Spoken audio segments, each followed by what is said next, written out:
Bismillahirrahmanirrahim. Assalamualaikum warahmatullahi wabarakatuh.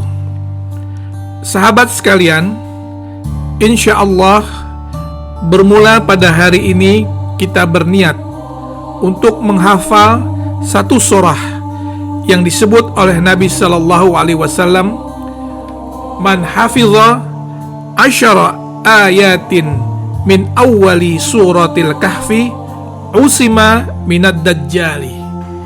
Barang siapa yang menghafal 10 ayat pertama dari surah Al-Kahfi, maka ia akan terlindungi dari Dajjal.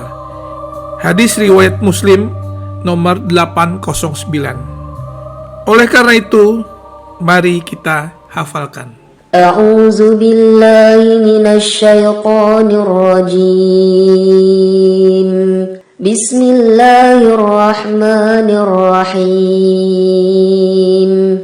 Alhamdulillahillazi anzala ala 'abdihil kitaba wa lam yaj'al lahu 'iwaja qayyiman liyunzira ba'san shadidan min ladunhu wa yubashshiral mu'minin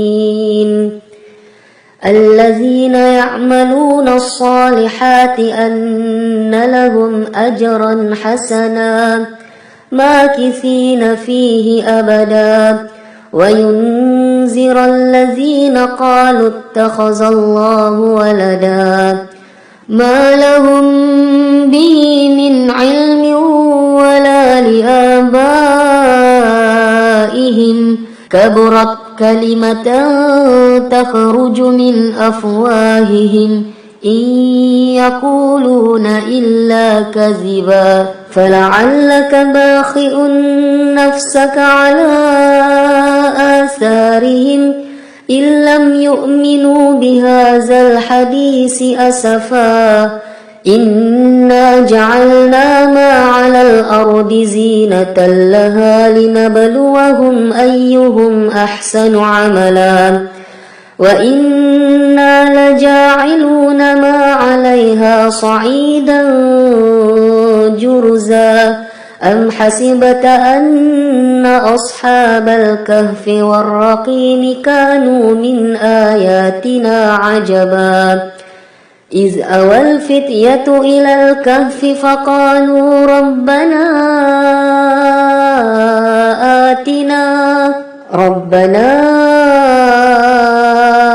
آتنا من لدنك رحمة وهيئ لنا من أمرنا رشدا. Mari kita ulangi bacaan ini agar kita bisa lebih menghafalnya. Bismillahirrahmanirrahim. Alhamdulillahillazi anzala ala 'abdihil kitaba wa lam yaj'al lahu 'iwaja qayyiman liyunzira ba'san shadidan min ladunhu wa yubashshiral mu'minin الذين يعملون الصالحات أن لهم أجرا حسنا ماكثين فيه أبدا وينذر الذين قالوا اتخذ الله ولدا ما لهم به من علم ولا لآبائهم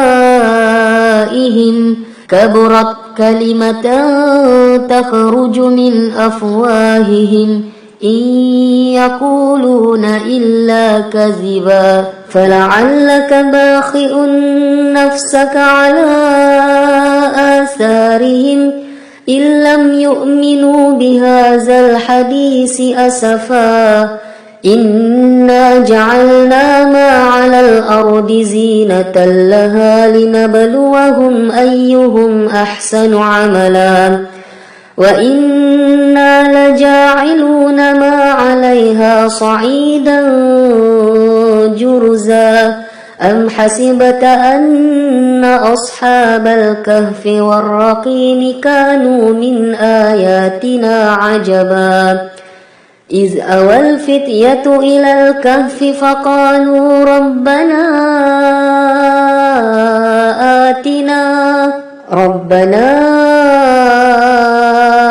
آتنا من لدنك رحمة وهيئ لنا من أمرنا رشدا صدق الله العظيم.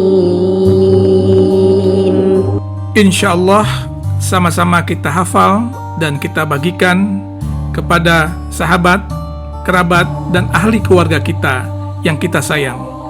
Mudah-mudahan hafalan kita, bacaan suratul Kahfi ini dapat menjadi pelindung dari fitnah akhir zaman Dajjal.